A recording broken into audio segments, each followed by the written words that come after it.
so welcome everyone. This is the Queer Authors Roundtable, and I'm host Vivian Dunn. And today I am talking to Gayla Turner. She is the author of Don't You Dare, Uncovering Lost Love. It's a beautiful, incredible story, and I am so excited to talk to you about it. This story really moved me. We met a long time ago. Right. What, like 10? Wow. I think it longer. I don't know. I can't keep track. Ironically enough, I'm horrible with time. So I don't know. It's been a long time. It's probably been 10, maybe longer years. Right.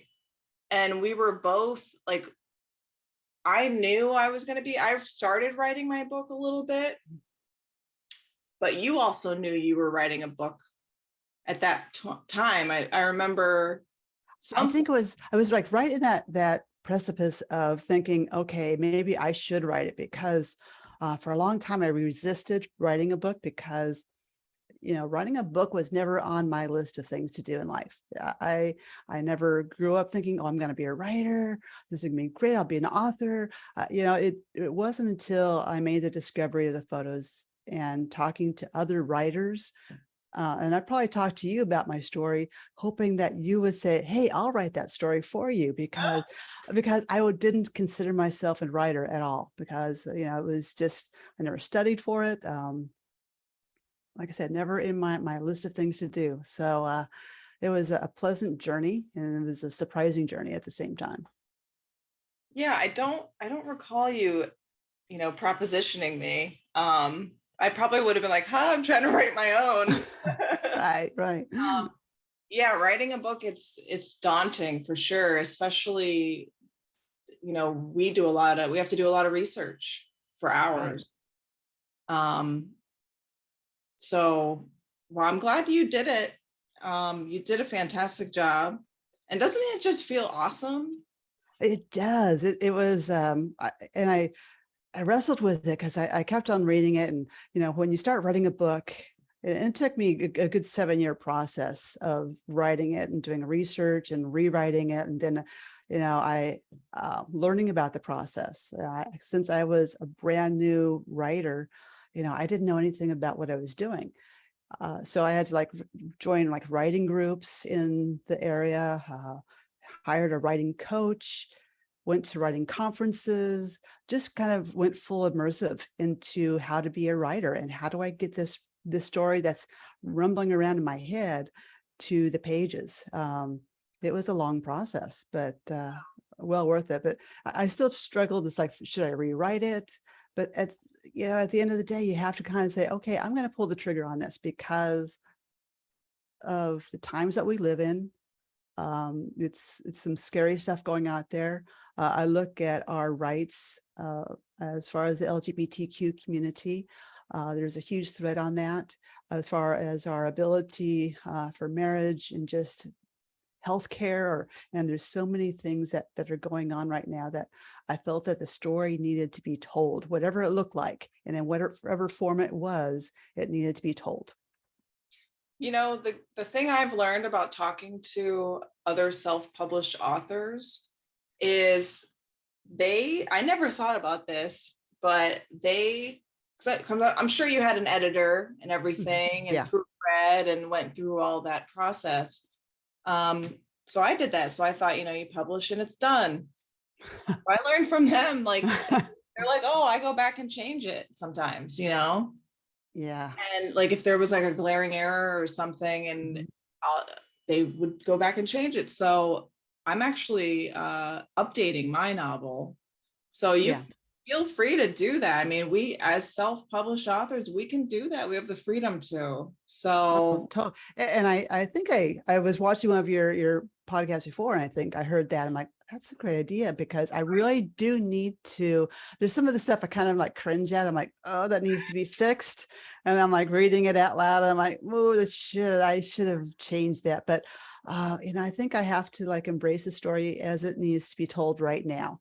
But I think it also was to maybe be a rewrite on that, and some of the areas that I felt that were that need to be cleaned up a little bit. I probably will do that in the future, but right now I have my hands full, so to speak. So Sure. Yeah. yeah, Like you're working on a second, aren't you? I am. Yeah, I'm working on, and it's going to be more of a historical fiction, I think, because writing this book, I use the characters that I discovered through newspaper articles and through letters and just through association with my grandmother. So I fit in people's and events and dates and timelines based on my research that I was doing. But at the same time, it was hard because I couldn't sometimes connect the dots to the timeline and the people and how they all got together. So it made it more difficult for me. And I would like the freedom, I think, to just freely write about these characters rather than trying to stick to a timeline and events. So I think that's kind of what I'm doing right now, is working on one of the characters from the book. It was kind of an extension of some of the research I found, which was really quite interesting. So I'm working on kind of developing those characters, but I'm going to just take away all the rules of timelines of what I found out and just read and write it as historical fiction, LGBTQ, of course. It's also going to have like a component of mystery. So I think which is kind of fun for me as well. So kind of a whodunit. So I think Oh, it should be fun. Yeah. a gay whodunit. A gay whodunit. Absolutely. Who gayed? Who did? So I was going to ask you what, and I was like, I need to look on Amazon and see what genre she is. And then I was it was a tornado today. Um, Sure. what is your genre for this novel exactly? Because I was like a historical memoir. Well, it is under memoir, but there's also subcategories you can use. So it's under memoir, biography, LGBTQ plus, and historical. So you can add a bunch of different genres, but the primary would probably be memoir. Okay, Or that's what I memoir. thought. Yeah. Yeah. Yeah. Okay, cool. And you're doing just regular historical fiction next, a who done it. That sounds awesome. Yeah. Yeah. I'll definitely be reading that. Is Yeah. it take any characters from this book? It does. It does. It takes one of the characters from that book, and kind of expands on that a lot. So yeah, Who? it's the band leader, Ralph. Oh my God, I would have never guessed. Yes, there was a really interesting story I found out about him while I was doing research. I'm like, that's crazy. And like no one, I think it would have thrown the story off if I would have added that. So I didn't add it, but it is kind of a gay whodunit because he kind of disappeared for a while. What happened to Ralph? And then because even in the reason I also refer to him as the tickled fellow in the book is because on one of the letters that my grandmother had, her sister wrote her a letter talking about Ralph being such a tickled fellow, and we wonder what happened to him. And I'm like, interesting. So Ralph disappeared for a while and he came back. And then there's another thing that happened in town, which was totally mind blowing. I'm like, oh, I got to write about that because it was just so much fun. Isn't history just amazing and It just so rich? is. It really is. And it's a shame I didn't pay attention to it in school. I was not a big history person. I wasn't. They were But just teaching us same old American history right. every year, and then world history one year. Yeah. Like that's the history is so washed down. It's And we almost never, laughable. it really is because it's so filtered to the narrative that they want us all to believe. So it's just so interesting how, trying to rewrite or trying to write a story that I could see myself in, because like yourself, growing up, I never read stories that I saw queer history or anything about LGBTQ plus. It was just, we just didn't exist prior to that time. So that was a really, really important reason of why I wrote this as well, is just to kind of give us a historical value and give us the notion that we've always been there in history. We just weren't allowed to be This history wasn't allowed to be told. Right. Like, and that's why I think your book is so awesome, and why I'm so compelled to that whole topic is because it was hidden from us. So it's kind of like when you're reading about stuff, you have to like really look and pry and kind of, you learn how to use your judgment to kind of suppose certain things, and then you go in that direction and you're like, bam. And it's just this like maze of crazy, beautiful, intriguing information that just is so stimulating, and it's also affirming, Absolutely. like holy cow, gays were everywhere all the Ever, time. all Who the time. I mean, since Julius Caesar, I mean, for God's sakes, we've always been there in history. more? Like the Babylonians had stuff Right, like drawn onto pots, right, right. like it's just crazy how as gay people or queer people, we go through life in one of the freer societies, not knowing jack shit about where we come from, who we are, what we've done, what we've been through as a community. And it's almost like it takes your power away, because when you don't know what came before, you don't know how to like, first of all, you take things for granted, Right. and second, you don't know how to see when things are kind of going backwards a little bit. So Exactly. Right. And they are, I feel that they are going backwards. Some of the distinctions I started to realize is that looking back, what was happening back then around with the Comstock Act and everything else, it was wild because they could freely go in and look at people's mail, and they were doing that. So as I always try to put myself in that spot, it's like, God, if I was gay back then, I mean, how do you know who to trust? How do you communicate? How do you find people? How do you love? How do you transform? How do you just exist? yeah, they would hide like birth control information about Mhm. birth control. Any information, they would hide dildos, Mhm. like it was a crime to get a dildo. Oh yeah. Um, it's just so crazy. Like, It is, but if you look at, it was how the whole, the reason the whole Comstock Act happened is this influx of people coming in from Europe. And of course, the Christians that were already here and established, which were also from Europe, but they had been here and established themselves, wanted to curtail some of the illicit behavior that was coming in from European countries. So they started this kind of backlash against people coming in from Europe, and trying to really rein them back as far as behavior. And so it just kind of blew up that way. And if you look at the narrative that was used 100 years ago, it's very similar to the narrative that's being used today. It's all about the morality and what is considered a good American, and how do you survive, and what makes you a good American. And it's a lot of the same verbiage is the same. It's wild how history does repeat itself.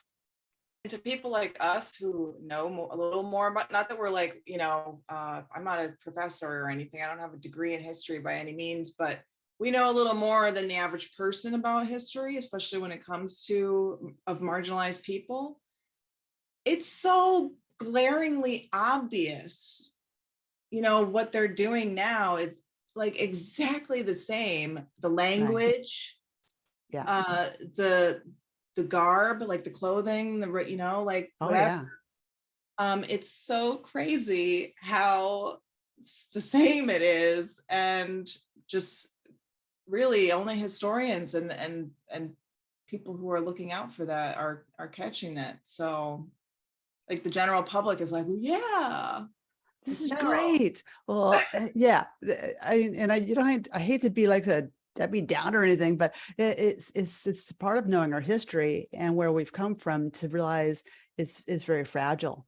And if we're not paying attention, it could easily backslide. And I see that that's happening more and more.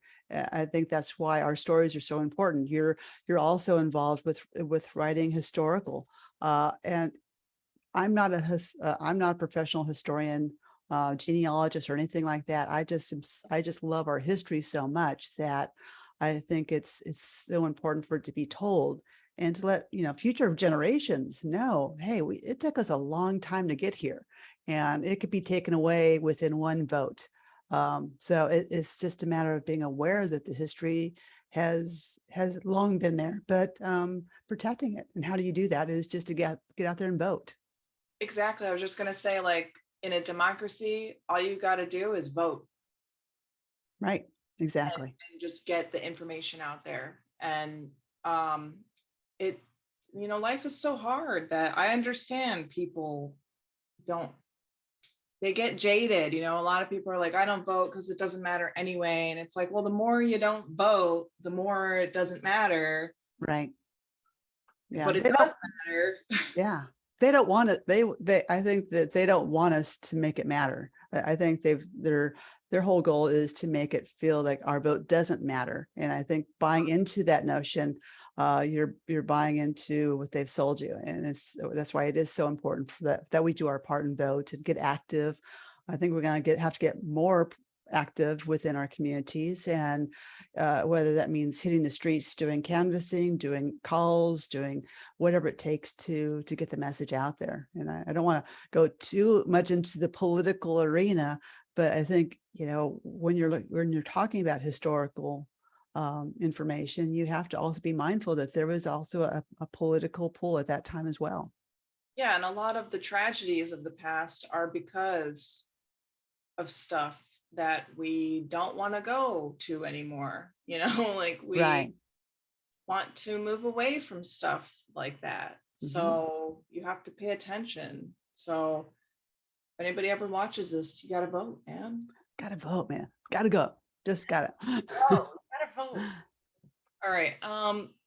So you had mentioned something not that long ago about how when the Europeans were coming over, that we were trying to assimilate them in a certain way, and like what was American patriotism, what did it look like? And one of my last guests, she wrote a character it was during World War II, and she was a lesbian character, and she was extremely patriotic. And I thought that was awesome because so many people throughout history equate, queerness with you're not being American, you're not doing your American duty, you're not acting American. And, you wonder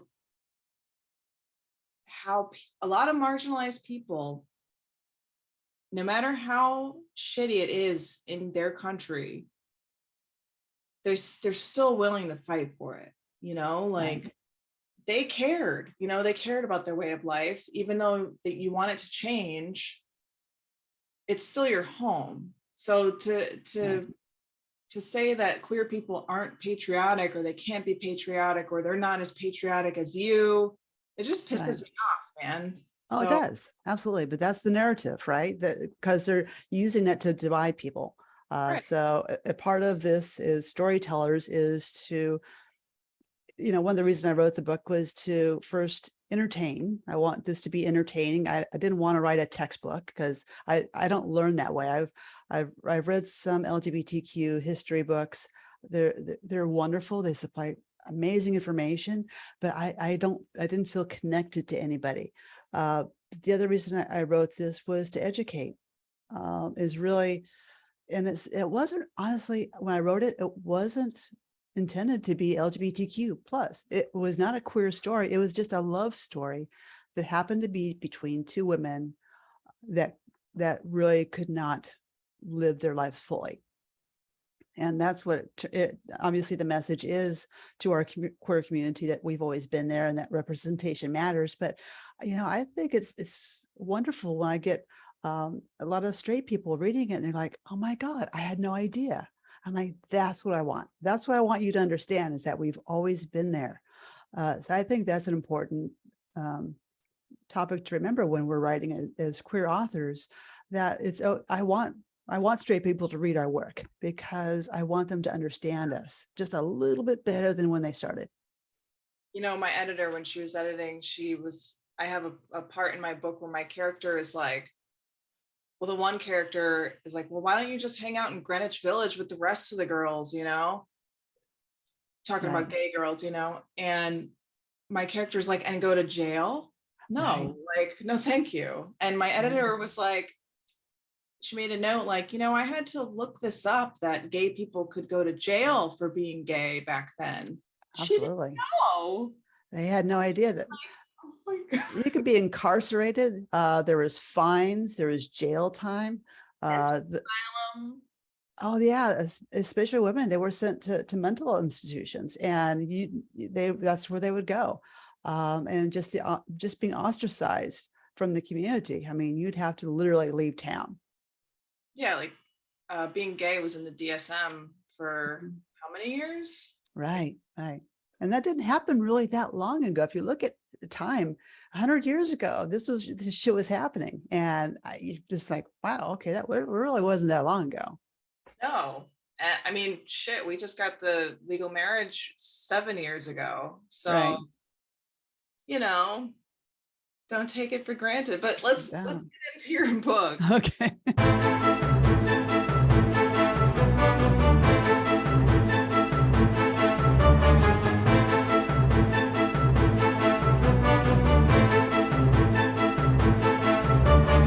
Part of it that I wanted to tell you was your grandma is just an amazing woman. Um, to have, we just spoke about all this history about being queer, and she was strong enough and felt it important enough to carry all of these memories around with her whole Right. life. Like if there was a fire, she would be like children and photos. Right. So yeah, obviously your novel has to do with queer history, but it's more than that. It's about love. I mean, first of all, it is a love story at its very essence. I always thought that I wanted to tell a story that was not a queer story, queer love story. It was just a love story that happens to be queer. And that was something that I was very mindful of throughout the course of writing it, is just telling a story that I felt that a love story that I felt that was as honest as I could be based on the information I received and the photos that we have. And the photos that my grandmother left behind were extensive. And the photos themselves are the story. And just finding them was kind of a fluke because I always thought I was the only queer person in the family. And the ironic part of this is that if my brother or sister would have found these photos and looked at them, they wouldn't have known what they were seeing. They would have just said, oh, these are old photos. This is nice, and probably put them back in a box. Right. And probably at some point, the grandchildren or whoever would have gotten these photos would have just said, old photos, just get rid of them. The photos themselves, the the way I found them, and me being the only person that would have known about these, how to really look at these photos, to me was really kind of the first miracle, because it, I don't think anybody else would have known what they were looking at. No, I agree totally. Yeah, I don't think it was a miracle. I think it's fate. it is. There is a lot of the kismet going on during the process of this for sure. But what I'll do is just so you can have a kind of an understanding of the book, because it does weave my process of discovery of my grandmother's photos, some of my research that I've done, and also it weaves my grandmother's story as well within the book itself. The chapters go back and forth from my story of current day to my grandmother's story back in 1915, the early 1900s, and what that life would have been like. And because that's really what I wanted to portray and tell, that story of what it might have been like to have been queer back then. So let me just read you the first chapter, and we can talk a little bit about that. There they were, the boxes. As soon as we walked into Aunt Patty's living room, Mom looked at the two brown, medium-sized cardboard boxes stacked in the corner of the room next to the avocado green couch. My aunt lived closest to the nursing home, And after Grandma passed away on April 12th, 1977, all of her belongings were transported to Aunt Patty's one-bedroom apartment in St. Louis. I was 16 at the time, and I remember traveling with Mom from Los Angeles to St. Louis to attend Grandma's funeral. Mom told me we needed to stay an extra couple of days so she could sort out some of her mother's belongings. She claimed it wouldn't take very long because her mother didn't have anything of great value. Mom walked across the living room and placed her hand lightly on the top box, as if silently saying hello to an old friend. And then she grimaced and quickly pulled away. I remember them being bigger. What do you suppose we should do with them? She asked Aunt Patty as she wiped the dust from her fingertips. My aunt must have expected that question. I don't know what to do with them. I thought we'd go through Mother's other things first and then decide what to do with her boxes. I watched TV while the two of them negotiated their mother's belongings. Mom was right. The process was quick. Then my mom looked in the direction of those two boxes, still stacked neatly in the corner of the room. Well, she asked with her hands resting on her hips. Aunt Patty shot back. You can see I don't have any room here in this tiny apartment for another box, let alone two of them. Mom's rebuttal was swift. I couldn't possibly take them on the flight home back home with us. It'd fall apart before we landed. After another round of negotiations, Mom agreed to have the boxes shipped back to our home in California, but only if Aunt Patty agreed to pay the cost of freight. Since 1921, Grandma Ruby had quietly moved these boxes with her wherever she lived. Even after the husband left her in 1939, she moved the boxes, along with her three children, to various boarding homes and apartments. From Amherst, Wisconsin to Minneapolis, from Minneapolis to Assumption, Illinois, and a dozen other places after that. The last move with Grandma Ruby and her boxes was to a nursing home in St. Louis in 1975. In 1977, at the age of 82, my grandmother passed away, never revealing their secret contents.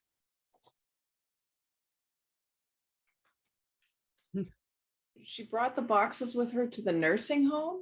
Yeah, because I remember there was closets that she could put her stuff in these two boxes. And what I wanted to just kind of portray is these boxes had a life of their own. They had kind of this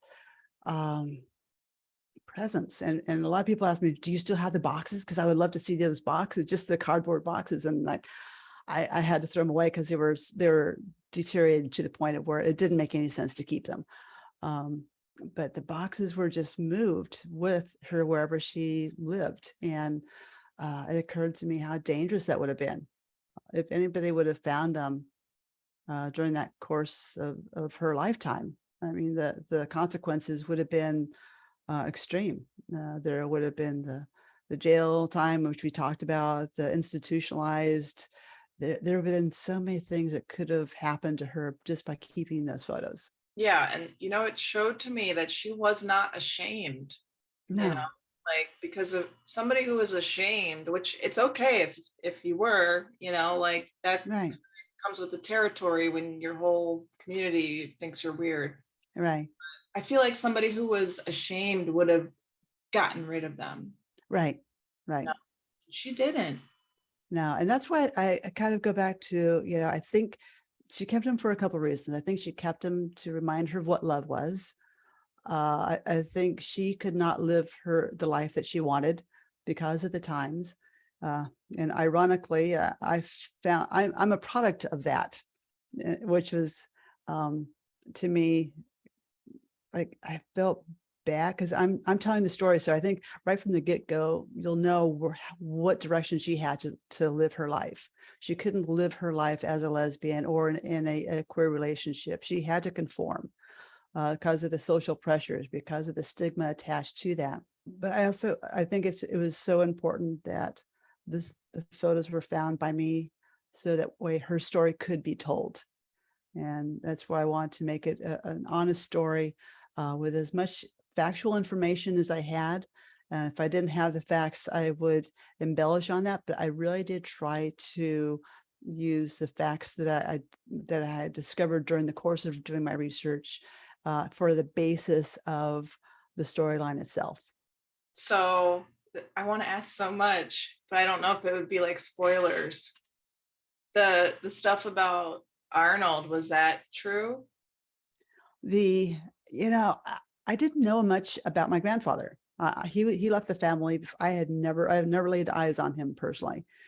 So everything that I found out about him, I found out through, even through papers back then. He was not a big socializer from what I see. So my grandmother was very large into social scene, and the newspapers would print information about her, some of the other characters that I found out about, but there was not a lot about my grandfather. There was a photo of him laying on the grass next to another man. In the back of it, it says idle guys. So yeah, I can take that. Was he in a relationship with another man? Was he queer himself? I don't know 100% sure, but some other information that I have kind of leads me to the belief that he was, but he had to get married to conform once again to society. But the information about him going to war was all true. I found my grandmother in her boxes kept a lot of really interesting information. She kept newspaper articles from the war. And also he had come back from the war with some information regarding his where he stayed at and where he was stationed. So that was all factual information. Now, some of the things were embellished only because I can only think, if he was queer, how hard would it be to come back home from doing battle into another battle? And so I kind of use that as like, if I was him, and I went there a lot as far as kind of going into the characters themselves. What would I feel like? It's like the end of the war a good thing, or is it a bad thing? Because now the ending of a war and coming back home, you're going to face another war. And that would be probably emotionally very hard for anybody coming into that situation, knowing that you're now going to be required to marry a person that you don't love. Yeah, I mean, when that chapter really struck me. Um, so I love that it's there, and it just made me think so many things. One being, this totally happened, first of all, to somebody. That Right. Arnold was that train ride happened to so Yeah. many people, to so many Right. men. Um, and as the times went on, so many women. Mhm. But so not only did that happen, but to have two closeted queer people marry and start a family and live, that heteronormative life, that happened all the All the time, time, all the time. Absolutely. all the time. And we will never have material, like, I mean, not to say never, I don't know, but it's not likely that you'll find actual evidence of Right. that, you know. There's usually just like family whispers and Right. Yeah. whatever. So to have at least evidence of your grandmother was just so it's just so powerful to me. Um, so that scene really struck me. So you kind of um, pushed the gay, like the queerness a little bit with him in that scene, Sure. but I think it was so important, and it was Yeah. just so eye-opening, and it totally happened. I have no doubt in my mind. I will bet the farm on it. Oh, And totally. Yeah.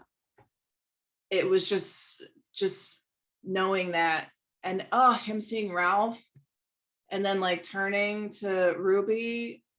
Right. Oh, it like gives me goosebumps right now. Um, that scene was just amazing. And that actually I have a question about that, Sure. because I do try to help other writers with these interviews. How is it jumping into somebody else's shoes like that, to write a fictionalized account? What's that process like for you? What was it like Let's talk about that for a little bit. I think that the creative process for me was always spurred on by just doing the research, because when you're doing the research, things grab you and take you in. And I really did get so much energy from that by looking at these people and starting to feel like I knew them. I was reading articles and I would read about some of the things that they would do, and they would visit other people, and they lived in Chicago, and they were a teacher. And I just started to feel that I knew these people. And it's kind of a weird resurrection, for lack of better word, of the spirits, that you're bringing ancestors to life. You're bringing people that lived 100 years ago, and giving them a narrative to tell their story. And I kind of felt that I left. I didn't try to control that very much. I really tried to go with the fact that when I was researching all these characters, that I felt that I was sharing that they were sharing their experience with me, first of all. And then I would share the experience with the rest of the world. And not to get too woo-woo-y or anything like that, Get but moving, please. but I think that there was kind of that magic that happens, that you allow the story to enter you as a vessel, and you're there to tell the story, and it just comes out through your hands. And I kind of was really honoring that as much as I could, just like letting go of it, not thinking too much, not trying to overthink or over control the characters, but rather than just visualize what that story would have looked like 100 years ago, and how would I have done it, and how would I tell the story, and how would I live my life, was kind of an important topic that I wanted to kind of stay on. And that's why I did intertwine present day with the past. And it was hard, and it was a hard sell.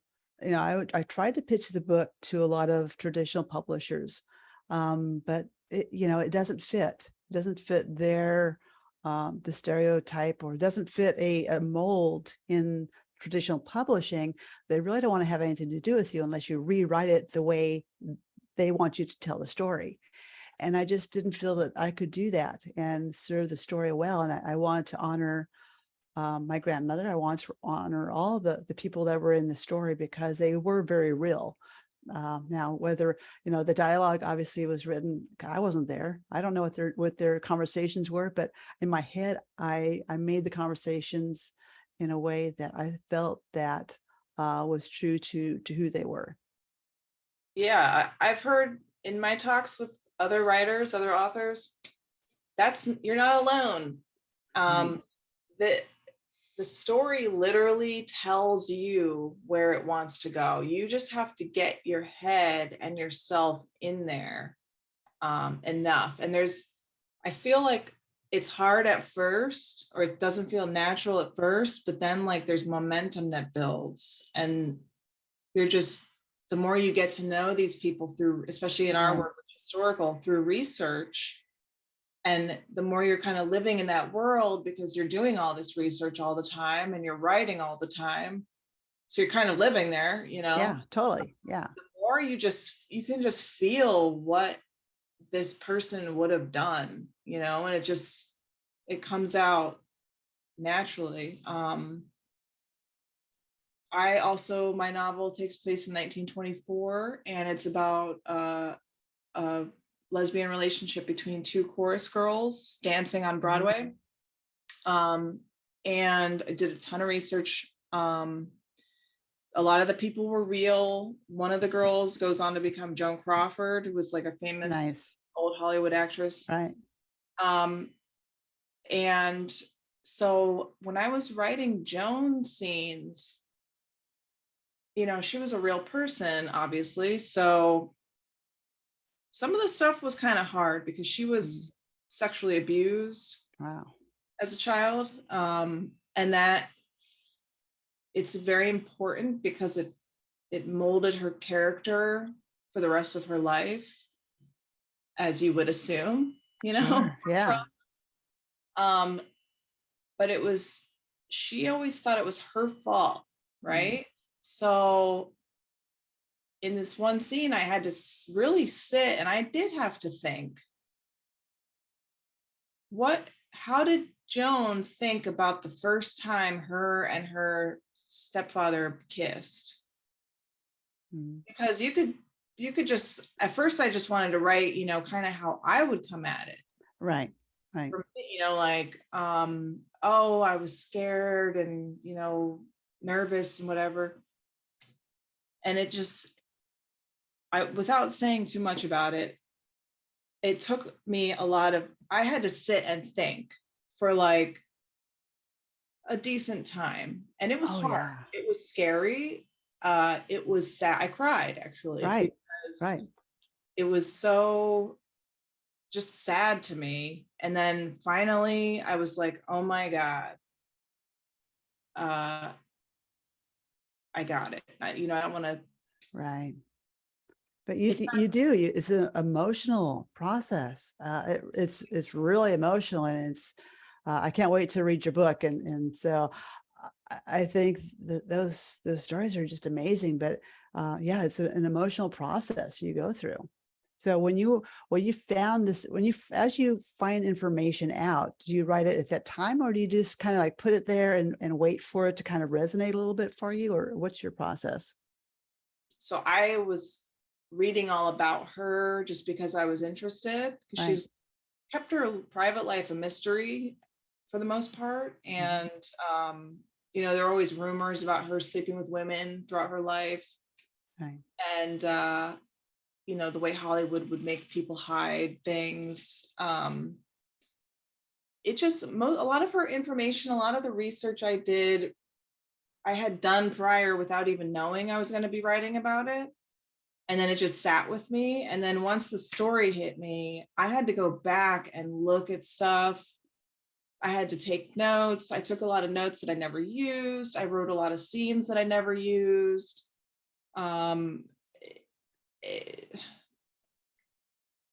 Everyone has their own process. Right. Right. It's just, I just always went with whatever felt right. So Right. if I felt this, I can't put everything about her that I learned into the story. So yeah, it was just like what I would find things. And there was actually one thing that I did not want to write about, and I ended up having to write about. So Yeah. otherwise I didn't have a story, really, Right. like a plot. Right. So it was scary. Yeah. It made me confront my own beliefs about things. A lot of children, when they're sexually abused, they're promiscuous for the rest of their life. So she was. So, when I was first writing the book, I didn't want to make her like that, Right. And then I realized I had to. And then it totally hit me, like, what's wrong with that? Right. Like, why do I care? Like, why is that? Why does that make her less of a person? Right. Or yeah, inhabiting other people. It's Yeah. a ride. It really is, and it's an emotional. And I found it was weird. Then when I was writing it, it's like I would spend. It was literally like a wheel that's kept on going in my head. That I could not get rid of it until I actually wrote it. And it was like it would tap me on the shoulder. I was at work. I'd be like, hey, hey, hey. And I'd be like, go away, go away. And I was like, no, you got to write about me now. I'm like, oh, I mean, I was really, sometimes I would write at work because I was like, okay, fine. So I get that kind of the crux of what it was. And then I would like write about it later. But yeah, I could easily put myself in a room for like 8 hours and it only felt like an hour and a half. I could just literally just go that. I used to call it my little time warp travel because I would literally go there. I would literally write, and the scenes were so visual for me that I had no concept of time. And actually, I would take off my watch because I didn't want to have any visual. I didn't want to have any elements of time other than what was in my own space. So I would really kind of lock myself into that timing and just to kind of get full immersive into the story, which was sometimes really exhausted. Afterwards, I'd be like, I was spent. I was just like, okay, I gotta go lie down because I can't, it just took too much out of me. Yeah. Once my story woke me up at like Oh, 2 or 3 in the morning, hmm, and I ended up staying up writing until like dawn, right. and then I passed out again. Yeah. Yeah, no, it does. It takes over. And especially true when I went to Amherst, Wisconsin, where most of the photos were taken. It was, it was the most bizarre experience I ever had because literally walking into the Airbnb was a Victorian beautiful home. It was like walking into, literally, I was walking into the past. And I could just feel myself into it and walking down the streets.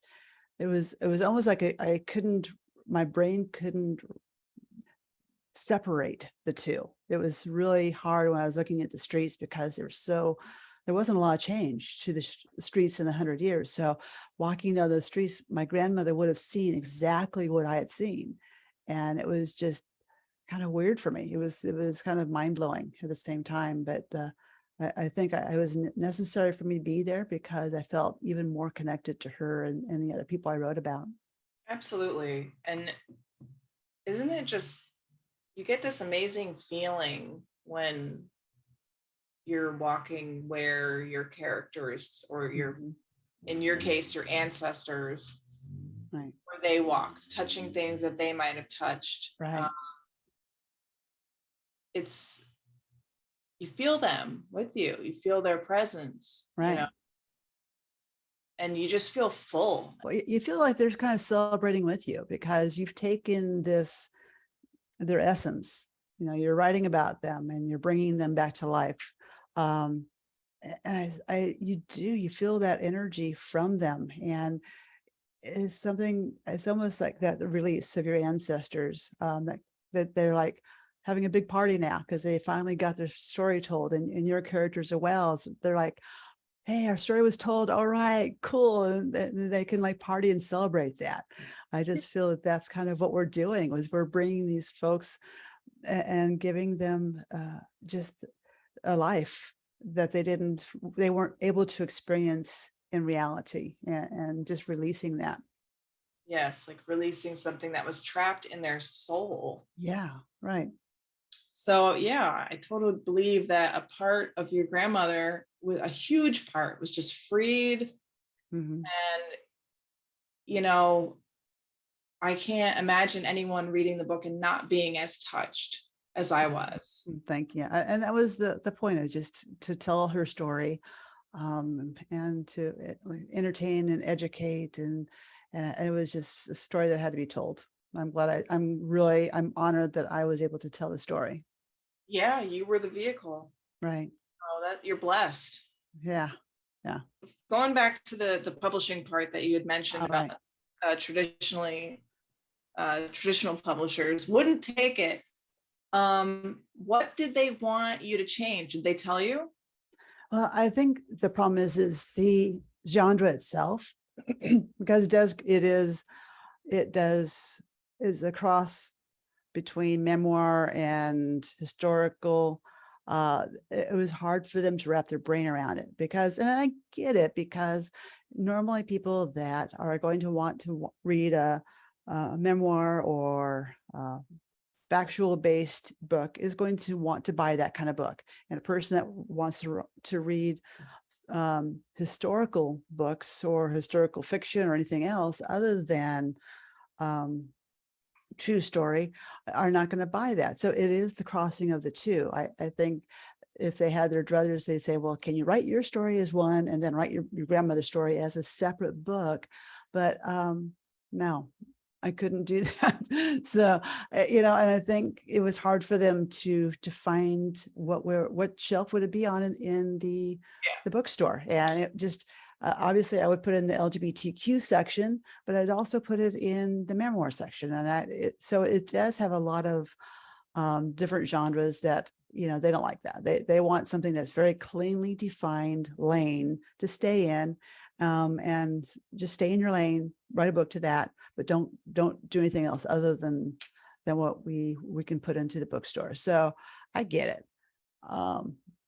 But at the same time, I just wasn't really willing to sacrifice the story that I felt needed to be told. And that was a part of my story as being, LGBTQ in America now. What does that look like? And what does it look like? What did it look like 100 years ago?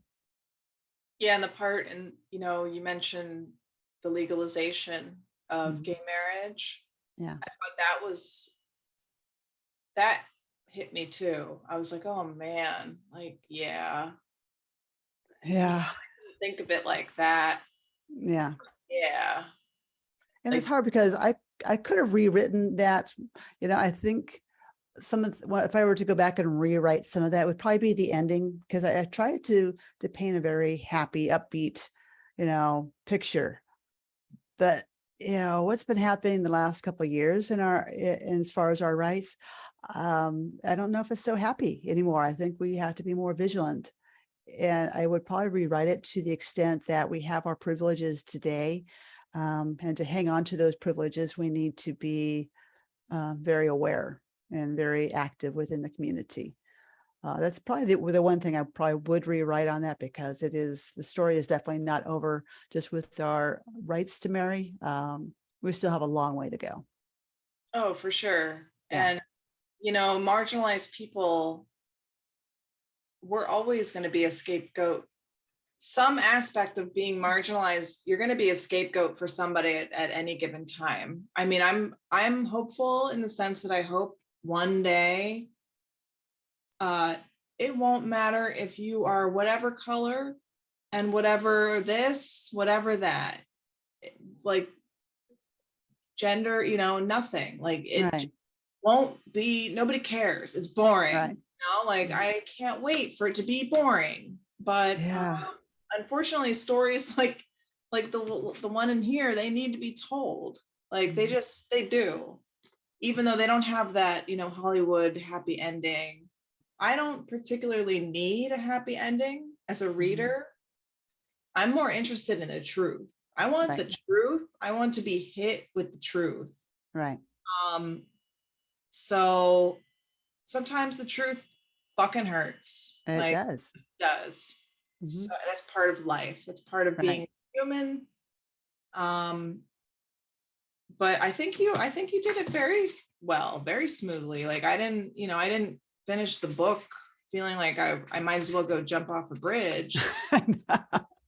Well, I think the fact that I'm telling the story gives it away right up front, and it should be no surprise that she wasn't able to live her life with Ella. And that's the woman that's in the marriage photos with her. So I think there's no big mystery that she couldn't live her life the way she wanted to.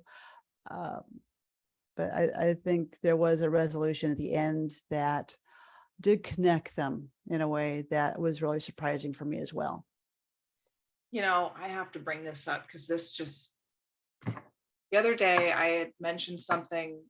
So I'm getting a new cover done for my book. Uh-huh. And my friend's working on the cover, and she's like a casual friend. We haven't known each other for very long. And I'm saying to her, so, these girls, they love each other, but this, and this. And she literally said, like, why don't they get married? I know. And I was like, oh. And then I was like, it's 1924, honey. They can't get married. I do kind of get that a lot too, because What? I get that a lot. And I'm kind of like, because, and just to let people know, is that one of the photos that my grandmother had was a wedding photo dated June 8th, 1915. And she was dressed in a wedding dress. And there was a gentleman standing next to her, clearly the groom. But it turns out that that was actually a woman dressed as the groom. So underneath it says "Our Wedding," and it's amazing how many people said, "Oh, they were married, really?" Well, no, they weren't. They were. It was a ceremony that was just symbolic of their marriage. They couldn't legally get married then.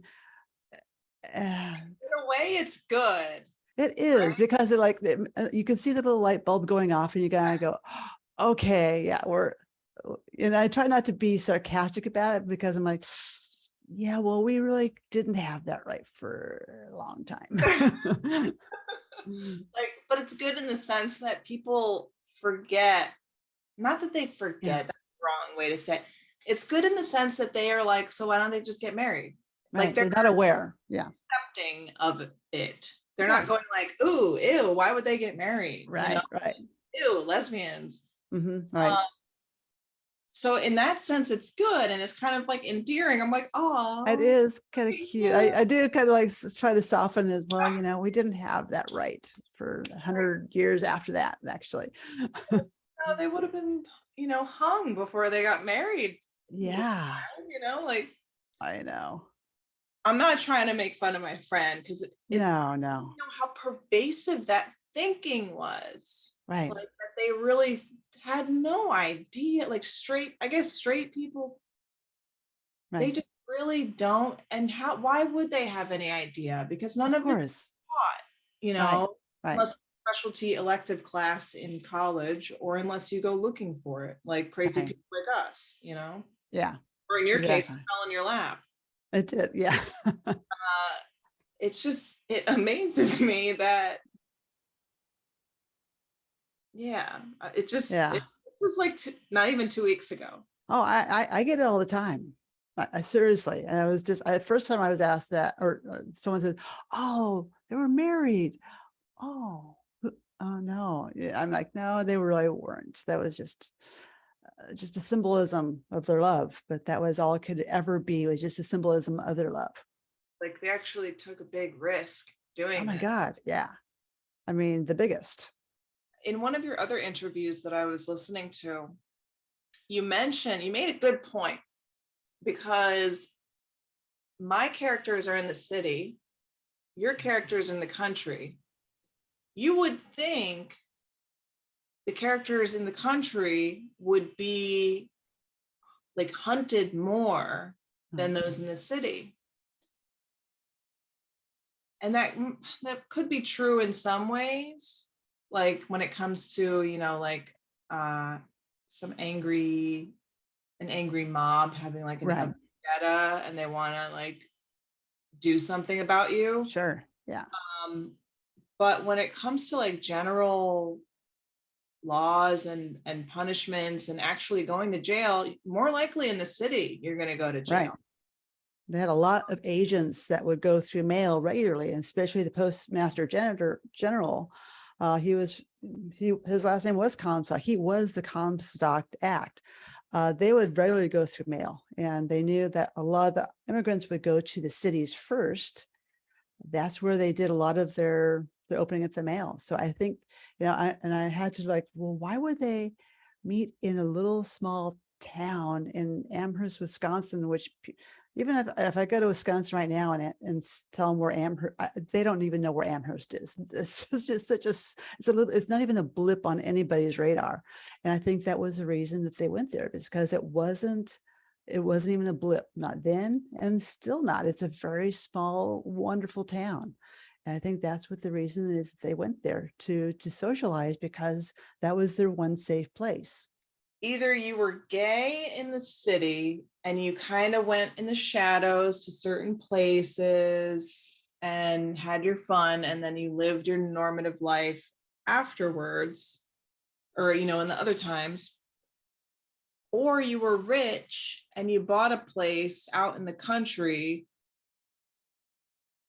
and lived your life however you wanted because you were rich. Right. Like even women who were wealthy, they didn't have to marry because they were rich. Right. So, and they like pretty openly had, companions, at least the ones that I read about. So money gave you power. A lot. Yeah. Definitely somebody like Cora. And it's funny because I have a Cora in my book That's too. so funny. Yeah, I saw. That's so funny. She's rich too. Uh-huh. your Cora, you know, she's wealthy. She buys this nice place out in the middle of nowhere, and that's where they hang out and meet each Right. other. And that's a hub, you know, Right. and that's what they did. That's what they did. And if you have enough money and power, you kept everybody, no one asked questions back then because, yeah. And that was the part of that privilege, right? So even she became, Cora was very active in the community. She was on the library board and school boards and everything else. And everybody knew not to mess with Cora. But at the end, she never married. She had I found her grave site, and it was a very small, humble little shoebox of a headstone. And I was just, I fell in love with her. Really, it was just one of those things that, wow, she really believed in love enough to sacrifice everything that she had. She kind of embodied the spirit of going into the 20s, you know. Right, right. No, I loved her as a character, and Yeah. it's cool how she does have some similarities with my character, Cora. Uh-huh. You know, like the rich, big Flamboyant. personality, Yeah. Very flamboyant. Yeah. did the queer parties, you know, Uh-huh. because that was a thing. That was a thing. Sure. Oh, absolutely. That Absolutely. was not rare. No. I was very moved toward, you know, toward the end here. It was just like bam, bam, bam, multiple stuff. With him coming home from the war, and then and Ella, it's almost like a mirrored scene. Like they're both on a train and they're leaving a war of Right. sorts, you Yeah. know, and one's authentic and one's not. Mm-hmm. And just that was very thought provoking to me. And then your grandmother had written some poetry on the night before she was to marry, Right. the second time, Yeah. the real marriage. To my grandfather, yes. And just a couple of her poems, just, oh my goodness. That was a part of me when I finally found the letters, because a lot of them were very worn because she wrote them with a dull pencil on some little pieces of paper. And I couldn't really read them well enough until I scanned them and then blew them up and really took line by line what she was saying. You did Is that when for these poems? yeah. So Oh these poems are written in the same order, word for word, and they're not all punctual. They're not grammatically correct, but I felt it was important for me to honor her by replicating those letters that she wrote the night before she was forced into marriage, because that kept me going. This was a long kind of hard process for me, and I always think, God, I can't, if I give up now, I'm giving up on her, because she had everything left that she put into the letters. And there was actually, there was 5 letters altogether, but you could tell that the first letter she wrote, and she numbered the letters, number 1, 2, and that's why I have it on here, letter 1, 2, 3, and 4. There was actually 5 letters that she wrote, but by the time she had written the 4th letter, you could tell her handwriting was deteriorating, to where the 5th letter, I couldn't make out anything that she was saying. And I'm gathering that it was probably medication that she was on, because she was in the hospital prior to that. And I I didn't believe, want to bring that up, but that yeah, really happened.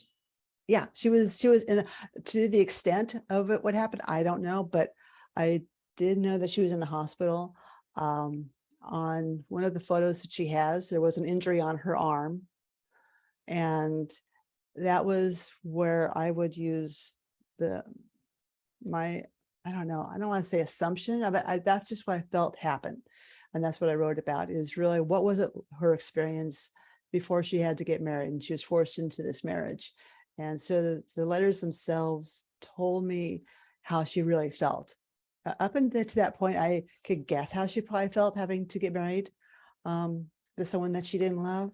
But the letters told me exactly how she felt, because she, in her first one of her letters, compares going into war. So she was fighting her own war. And there is that kind of that symbolic gesture with a couple of the other characters, is that battle, because it was a very emotional battle that any queer person back then would have to fight, and knowing that they had to give up and they couldn't win the battle. There was just no way to win the battle. And she did actually compare that in her letters. She did write in one of the first letters, like a soldier boy, I bring into this strife a battle for my life. So she actually admits that it is a battle for her life. She had no choice. She was fighting the battle. In the second letter, which one that you brought up, the last part of that says, goodbye, and if alive and well next year, I will surely meet you here. If not, remember I did fight for my rights to say our rights. And that's word for word what she wrote. And then the third letter is admitting that she's saying goodbye to all these people. She's saying goodbye to her friends, her pals, her boys, her girls, and just explain that she's going off to get married tomorrow. So these letters were heartbreaking. They were just like, I just felt how hard it must have been. And I think, God, if I was born back then, I don't know if I would have been that strong. I just don't know if I would have been that strong. I just think that's just the strength that she had to go through with it, and to keep the photos, and to still hold on to whatever life she wished she could have were in those boxes. And it always comes back to the boxes, as far as that was her life. That was all she had left, were the boxes, because honestly, you couldn't live your life that you wanted to live. It was just not an option for most women, or anybody, and men, but it didn't matter. Right. Yeah, you bring shame on your family, on your name. You could be killed, like Oh yeah, we said, jail. I mean, total ostracization. Is that a word? right. I mean, yeah, you just be ostracized from your community, your family. You would be the amount of shame that would be placed on you. I mean, it was amazing. How do you go through that? But I look at the photos of the women, and there's a lot of women that she took photos of, and they're all very strong, and they're very brave and wonderful. And if I didn't tell their story, I just feel like I would have been letting them down. 100%. Yeah. 100%. That the line you read, goodbye, and if alive and well next year, I'll surely meet you here. If not, remember, I did fight for my rights to say our rights. That line was just so encapsulating to me of, I mean, she's not only referring to her wedding rights, like her her Sure. real wedding, her right. It's like she really believed she had the right to say those. And it also, I don't know if she meant this, we can't infer what she meant, but what it means for me, her rights to say our rights as a community, as a gay Right. community, that she really believed that she was in the right. Yeah. And it was just such a injustice for her, and just such a loss on what, I mean, it feels like so many levels for her. Like she can just see she's from this small town, like, Right. and she just got it. Like, very Yeah. smart woman, and just very contemplative, like, about the world around her. Right. It just broke my heart. The good night nurse letter, Yeah. that Mhm. just made me cry. I know. I cried. I still, I don't know if I don't know if I could actually read that out loud. I honestly, I couldn't do it because, she had a lot of pictures of a nurse and I maybe my assumption is that this one nurse was a part of their community. And that was a part of who she was writing to. Yeah, it just talks about the going from sunshine to sorrow. And it's in such a profound way that I don't think as a queer person today, I don't even think I can wrap my head around it, about how hard it must have been. But, in the same breath, I think, wow, there's still some people that have to do that. If you're growing up in a very small town in Alabama somewhere, this might really still be your life. And so just to throw that out there and say, no, it doesn't have to be your life. It's, All this hate directed toward our community, it's just projection of yeah. insecurity. Oh, absolutely. That's all it is. Everybody Mhm. knows that. Right. Like, people who really have no problem with it, like, they're not going to be out there with like, Right. fight. People are sick and they're wrong. Like, no, that comes Right. from inside yourself. Yeah. Yeah. Um, so yeah, there are a ton of people who just still deny this part of themselves, not only on their own volition, but because of their family, their community, and it's just just I know it breaks your heart and it makes you angry. And I think though, the more we can get our stories out there, uh, that the representation absolutely matters. And by us telling queer authors telling our queer stories, it helps.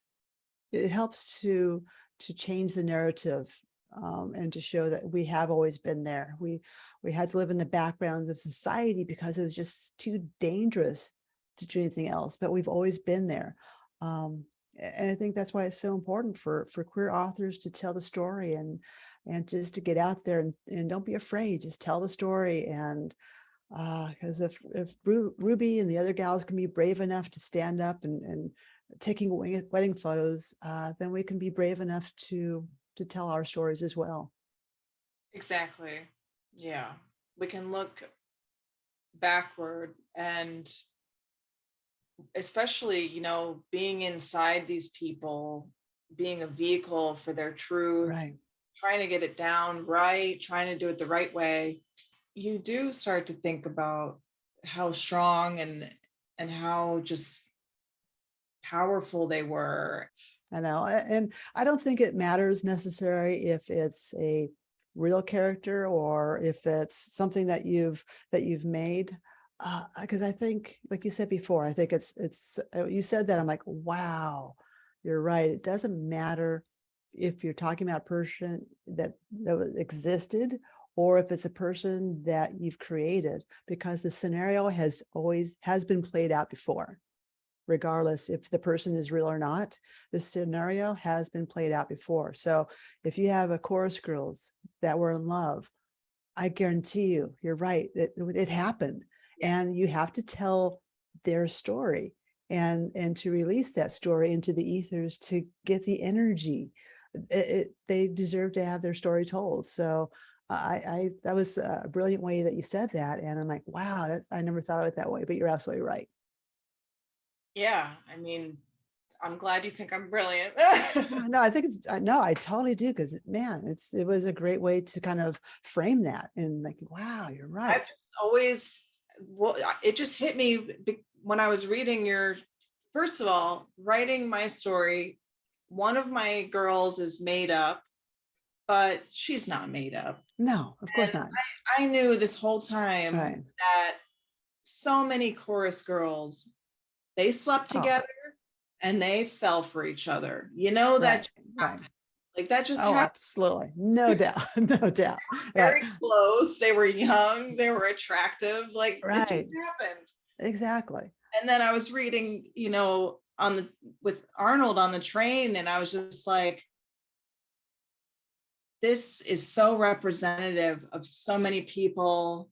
And thank God for me to find a story like this. I know there are other stories out there, but this is the one that I found. And it couldn't have been told any other way, in my opinion. And Ella, we know she's real. Ruby, we know she's real. Arnold was real. But then I also thought just having the two queer people getting married and just living life as not queer. Right. I was just like, that totally happened all the time. Of And course it did. Yeah. right here in this book. And so yeah, it's crazy. It's just I guess to other writers, if you have whatever story you have, it needs to be told, Right. Absolutely. Feel it, it's real. Right. And that's all there is to it. Exactly. Yeah. Now there are also facts. I'm talking about stories here, but so you tried to query. Yeah. How many I did. How many times did you query? I probably queried like 30 times, and I went to different, I went to some of the publishers that have either published LGBTQ material before or had an interest in it. Ironically, there's a lot of material. People are looking for a lot of LGBTQ books right now. They really are, but they're just being so damn picky about it. It's just kind of like, well, are you really looking for LGBTQ plus, or are you just looking for something that's right in your market, or are you just saying you're looking for it and like, oops, I never found one. So that was another reason I decided to go just do a self-publishing, because I just couldn't get my brain wrapped around why, I didn't like the fact that I felt that even though they say they want it, they really didn't want it.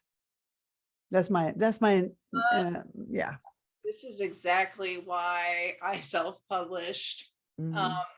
A little different, I'm just going to bring it up real quick.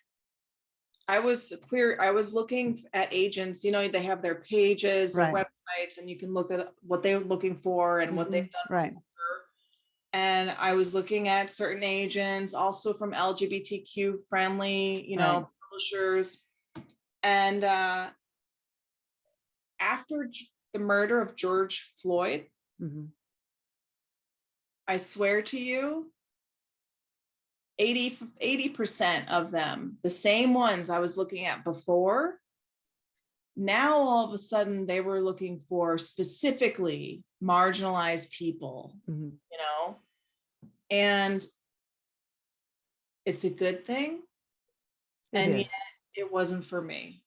Right, because it is a bandwagon approach. It's like it's the topic du jour, and I find that Like what's yeah. hot? And then what, next week we're going to be, or next year we're not hot. Yeah, So exactly. And why didn't you want that the stories before? Don't just. And I get it. It's a business. The book business is pretty brutal. Very self-serving. As an author, I guess I always thought, oh, this is gonna be, this is gonna be this and that. And the reality is, even if it was published by a major house, a writer or author has to do so much work. It's ridiculous. And plus they take a huge chunk of that right off the top. So when all the work that you're doing and everything else, by the time you get your little trickle down change, it's not very profitable. I mean, it's not profitable now, let alone if I had done a traditional publisher. I don't know if I would have seen a nickel at this point. and you have to pay your agent Yeah. out of the Yeah. trickle down that you get. Oh, absolutely. I'm not knocking the literary industry. They're wonderful. They do their thing. You're right. It's a business. It's a They have business. to think like a business. They are And I looking at get it. books Right. as products, Right. They know what sells, maybe. But it's true. When you publish traditionally as an author, you are still expected to do 95% of your own marketing. Exactly. Exactly. So I was like, and then you get 85% of the they get 85%. They get, yeah. You might get like 10 to 12%. Mm-hmm. And then you give the rest, you give like, I don't know how much to your agent, 5, I have no idea. Right. Yeah. It just didn't add up to me. A and B did not add up to me. So you're like basically exactly the same. You were, every word you said, I was just like, yep.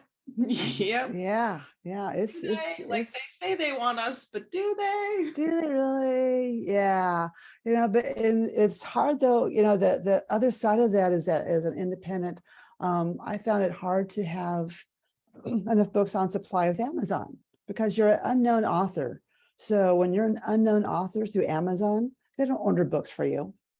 I ran out of books within 2 days. And I didn't have they did not supply any more books for another month. So I was basically without books at Amazon for over a month. They don't print on demand? They did not print through demand. And the indie, I don't know what to call them. When I published at it's an indie, it's a self-publishing press, so they take care of getting the book orders and stuff like that. But I found that it was really expensive if you go through like one of those houses where they do the print on demand for you, and they want you to buy directly through them and not to buy through Amazon. So they had, I think, a vested interest in not fulfilling orders through Amazon because they wanted the author to force people to go and buy the book directly through them. So I found that one of those aha moments. I'm like, wait a minute. Now I understand why Amazon doesn't have the books, because you aren't fulfilling the book order because you want me to sell the books through you. And so they denied that. However, I'd have to say, as soon as I called them on that, they started fulfilling the orders through Amazon again. So is that the route that you chose? Yeah, I went through they're not a publisher, they're just someone. I forget there's a name of it, I can't remember the technical name for it, where you would they would do the print on demand, and they also did the information for you. They input all the information, right, and the ISBN and all that. Mm-hmm.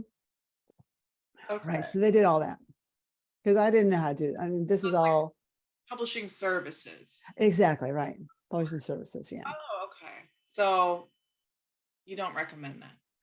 I think I was just a little naive about that because at that point I didn't realize that how much of a business it was until I came to the realization that, oh, I get it. They want me to drive people to their website and not to Amazon. And I am not an Amazon person by any means. I on my website, I have they're the last ones on my list. I prefer to go through indie or through local bookstores or some other than Amazon. But the reality is Amazon is the biggest player in the market.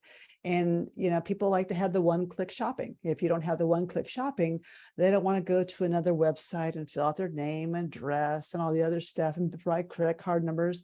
People don't want to do that. So as much as we love or hate them, they're the biggest player in the market. I don't like it, but that's just the reality. No, you're absolutely right. Okay. I never tried it. I didn't do one of those services things. Can you get out of it? I would be looking to. I think at this point, I have too many things going on right now, and they fulfilled my first order, and they are now fulfilling the orders through Amazon request. So as long as they continue to do that, I'll stay with them. But if I start feeling that, I've run that course and they're not publishing, or they're not printing on demand sufficient quantities for the other retailers to supply the books, I would probably look to pull that or try to get out of that contract somehow. So it was a contract. How Yeah. long contract? I don't know. Honestly, I don't know. Okay. Yeah. Um, none of my guests have done this, so I want to glean Yeah. information from you. Yeah. What else do they do for you? They did the book cover, which I'm really the book cover. I love the book cover. I think that was an amazing job that they did on that. That was a collaborative effort. And I told them what I wanted. I wanted the colors. I want the photographs. I want them framed. I want it very ornate looking, but modern at the same time, because it is a blended story of current day and past. So I think they totally did an amazing job on that. And so I'm not faulting them on the orders. I'm just saying that it's something I would be more aware of going into the environment, to making sure that they're going to be more proactive in fulfilling retail orders, not just their own. No, that's important. You know, going into self-publishing, I think it was one of the best decisions I've ever made. But there's a lot. There's a lot of initial work you have to Right. do. There's a lot of research you have to do. So perhaps going to one of these services might be an option for a lot of people, Yeah. and could be helpful. Yeah. So that's cool. Yeah. Do they help with marketing at all? No, marketing is all what I do. I hired a guy to do some of the kind of the Facebook and Instagram posts they're going out there. Only because I just didn't have time, and I'm not that good at it, to be honest with you. I'm like, I know Instagram. It's like, I don't know. I'm like, I just sometimes I'll put stuff on there, but then I'm like, oh, I don't know. So the whole social media thing, I find, I'm on there a lot. I don't want to be on there as much as I am, but it is a part of the book process. And I'm starting to get more active on Twitter. I have all these accounts. I really don't know what to do with half of them. So I'm like, okay, I'll just go out there and dabble over here for a while, and then I'll go over here and dabble. But that's, you have to do it. And, you have to do it to get the book out there and to get the attention that, the idea is to get the downloaded information from my brain to their brain. And the only way to do that is to have the engagement within social media to get the message out there. It does take a lot of time, but I did hire someone to do posts for me a couple times a week, just to kind of just to keep me in the flow of things. No, that's smart. Yeah, social media marketing is definitely huge. I'm in marketing for my regular job, Mhm. Okay. and so I do social media for my job, and I also Okay. do it for my author job. Awesome. And it's not easy, It's and not. It's hard, and it's yeah, discouraging. Like, yeah. I'll be like, yeah, I think I'm sending out interesting content, and maybe you think it's interesting, Mhm. but none of my followers are growing. So Yeah. I gotta like re-strategize and stuff. So marketing, it's definitely difficult, but it'll be expected of you as an author no matter what. So, Absolutely. it's just something to think about. If And you get want ready to for the sell books, haters. There's haters out there too, man. I've had to I on a daily basis, I block the haters, and either the haters or the people from another country that are looking for a date. I'm like, oh yuck, no. And so I block, I could probably have 5,000 followers if I kept them all, but I'm very thoughtful about who is following me. If I see that they're from another country and they're just following because they don't want to, they think it's a date thing, I don't block. And if they're haters, block. I just have to do that because I don't want a lot of haters giving them a platform on my platform to be negative. Oh, that's interesting. So you get people messaging you on like Instagram with hateful comments, like what, you fags this or something? Yeah, I posted, not messaging, but if I post and I do a broad campaign. So if you want to boost your some of your photos on Instagram or Facebook, you can boost those, and then you can select the groups that you want to send that message out to. And one of them I selected LGBTQ because clearly that's my people. Why wouldn't I? But then I found out that also a lot of the haters also are on that same thing. So what they do is they kind of infiltrate the LGBTQ sites to where they can, well, they're just so bizarrely neurotic about being haters that I'm just like, why have you not got a life? So, so a lot of these people are made up, though. I found out that a lot of them are just profiles that some of the haters will make up. They make up a lot of bullshit out there, and so I just block them. I just don't have anybody that says anything on negative towards any of my posts or any of my friends' posts. I go out of my way to just block them. Yeah, because that's the I did one, and wow, it was frightening how many haters I got on there. It was frightening. I ran an ad for my book on Facebook like last year, and Facebook has kind of like more of a baby boomer or like older. Right. Yeah. Like if you're gonna find older people, it's probably going to be Facebook as opposed to definitely TikTok, because I'm not even. Oh yeah. But so I started getting back like read the Bible and this. Oh and that. yeah. I was like, oh, I forgot. People hate gay people still. They do, and you have to have a pretty hard skin to absorb that, and just well, actually, to not absorb it. You don't want to absorb that bullshit. There's no reason that you should. So you just block them. And then I was blocking so many people I was blocking them as soon as they signed on to my site, and I was getting messages from them. Oh, I see you blocked me already. You blah blah blah. And they were like, I'm like, wow, you guys are just taking this way too seriously. Yeah. And so it is a part of, it's still very active out there where people are just hateful and just ugly, and you just like, wow, that's so sad for them. That is sad, and it just comes with, if anyone trying to put something out into public, you're just right. Those weird people. So yeah, you're definitely not alone. But also reviews. Mm-hmm. When I first published, I was like, checking the reviews. Mm-hmm. I'm trying to get to 100 because apparently that's good for the Amazon algorithm. So I'm trying to get to 100. So yeah, I'm looking at the reviews. This is like, I don't do this anymore. You get some like crazy negative ones. Yeah. I don't know if have you gotten negative reviews? I have. All? Yeah. Oh yeah. Well, I have one that was really, I was like, huh? I go to, huh? I just really was like pretty amazed, because it was like a 2 or something like that. And I'm like, wow, okay. And you could tell it was just a person that didn't like the subject matter. It wasn't really not about my book, and I just had to not take it at that level. Why were they reading it? I don't know if they actually did, because it didn't show them as a verified.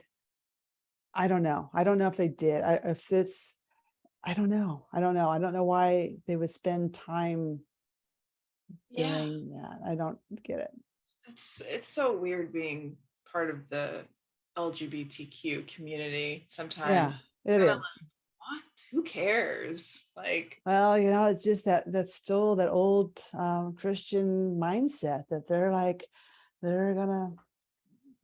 it's go not out even there and Christian. It's just it's not. those yeah, but they religions in general. yeah, but they protest in the name of. So that's what, that they hide behind that. But really, it's just about hate and ignorance is all it's really about. But And self-loathing, I yeah, think, yeah, yeah. because they're probably a little insecure about their own Oh sexuality. yeah, yeah. Because most of them are, if you look at the most of them that are in that category, most of them are white middle-aged men, and they're the ones that are the biggest instigators of any kind of hate Yeah, mails coming through. think about who has the big, blow up in the media, was sleeping with, Oh yeah, a gay prostitute or something. It's always the yeah. ones who are the biggest haters. Right, right. We end up finding out, Oh yeah. wouldn't you know it, they're gay. Yeah, exactly, Ah, exactly. So um, it gets frustrating because you're trying to balance out the promoting of your book, getting content out there, sharing the message, getting positive information out there, and then you get that, and you kind of like, oh, you just have to push it aside and keep going. You have to be the ninja and just like push it aside. Okay, you're blocked, and then just keep going. yeah, I had one review that was very cruel. I laughed at it at first, but then like a few days later, it was still bothering me. And Yeah. after that, I can't read them anymore. I don't even. No, and most anybody that tells you that's been doing this for any particularly long time is the worst thing you can do is read reviews. It Yeah, doesn't, and that doesn't matter if you're Elizabeth Gilbert or anybody else. They're just gonna tell you don't. You're wasting energy, and because it doesn't matter. It's at the end of the day. Because I know some people are not gonna like my book. I get it, uh, but it wasn't for them. That's okay. yeah, yeah. Like I have been writing since I was a child, and Mhm. told my whole life that I was a good writer. And then this reviewer said I couldn't write. And I Mhm. was just like, what do you mean I can't write? And it like I really know. bothered me. And I was like, why am I even like thinking about this? Right. And I would tell like my mom, I told a couple friends, Mhm. and they're like, that's just objectively not true. So why are Right. you Right. about it? And it's like, I can't help it. Right. It struck something, Yeah. Yeah. like one of my insecurities, maybe. Like Oh, maybe, totally. I think it's anytime you're doing something creative, whether it's writing a song or writing a book or writing a story, it's you're putting yourself out there. You're opening up your heart and you're just saying, this is me. And whenever someone says that, you instantly want to protect that heart again. You're like, oh, okay, I want to protect that. I don't like that feeling. But at the end, we have no choice. We have to share that. We have to keeping our heart open for that is just so important. And to keep on going with your story and don't give up on the story. man, to love despite the hate is one of the hardest and Mhm. most admirable things you could ever do, anyone could ever do. And your grandma did it. She did it. She rocked it. She totally Rock. did. She She totally did. rocked. Yeah. I'm so happy for you and for her and for me that I, came across this. I don't know Oh, thank you. how I found you on Instagram. I have no idea. We probably have, because I really gravitate towards the early 1900s period. That's just kind of my thing. I just love it. So we probably have become on the same group, or who knows? Who Yeah, I knows? think you were like suggested, I Oh, was like, right. Yeah. I know her. That's so And funny. I rarely do that. And then I'm like seeing, oh, she wrote her book. Like, oh. Yeah. And then I got, we talked and blah, blah, blah. So it's been awesome. That's great. Thank you so much for being Oh, here. thank you. Thank you. I know you're rewriting, but I would love to read it. So, I'll your let you book, know yeah. I'm getting, I'm getting, I had, another thing. You need reviews as an author, Yeah. as a self-published author. You need reviews. Mhm. go find them, go get them. Like Yeah. that is my advice to everybody. So I had bought like I don't know, 20, and it's totally anonymous. You don't know Yeah. who's reading your book. It's through a service. You can buy Oh, reviews, like yeah. 20 or something, or 10 or 20. Yeah. So I did that, and just to get the ball rolling. And my 20 were up. They were done a long time ago. Oh. Recently, they started contacting me again saying, hey, this person wants to review your book. This person wants to review your book. So they keep messaging me. Yeah. And I'm like, oh, the book's not out. Like Yeah.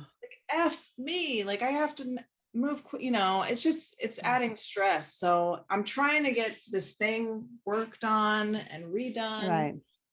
It's not huge edits. It's just daunting, Yeah, I know it is. It's something that keeps on dangling out there, and you're just like, okay, I'll get. Yeah, I know. But actually, uh, the whole review process too. I mean, I would like to hear more about that at some point, because I don't know how I don't know how the review process works per se. I just rely on people. If they want to leave a review, great. But I didn't know anything about a service, so that'd be really good information. Oh yeah, there are services out I there. always worry that because they've contacted me before, but I just never know who's legit. I'm like, I don't know if you're legit or not. If they're contacting you, I would say no. I know. Yeah.